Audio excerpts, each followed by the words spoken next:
supplies. Almost every project requires some sort of materials or supplies to do the work.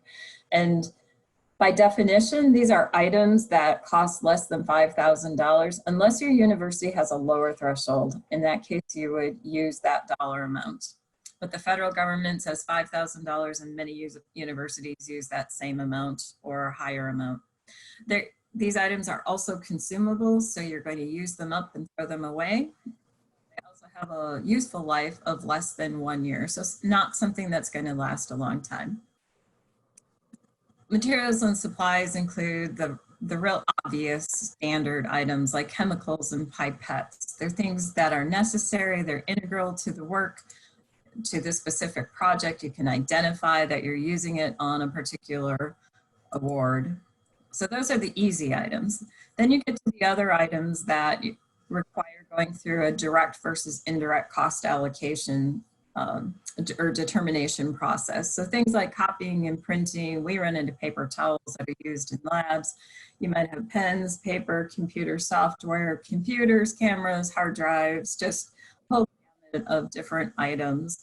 And you have to determine whether or not it's an indirect cost that just of doing business and not charged directly to the award, or is it an unlike circumstance? And in this case, you can charge it directly to the award. And in that case, it has to be necessary, reasonable. You have to be able to specifically identify how you're using it for that award and how that award is benefiting.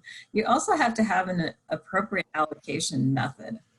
And then you make that determination. If it is a situation where you can charge it directly, then go ahead and do it. It's important that we differentiate between equipment and supplies. Equipment has a threshold of $5,000 for an item or a series of components that function as one. In other words, you could list it on inventory as one thing. Equipment doesn't have indirect charge to it. It's got 1 year, more than 1 year of usefulness, and it could be permanent or it could be semi-permanent. It could be fabricated, it could be purchased for use in the project. We also can include shipping costs and any software that it might be needed to be able to operate the cost of equipment would all be included in that equipment line item allocation. On a side note, always consider where this equipment is going to be stored. Any building modifications that might be necessary to house or operate that equipment is very important to your project. We don't want to see a budget shortfall, and at the same time, we don't want to be that university that might have to go out and modify a parking garage or another external structure into a lab to be able to house that equipment.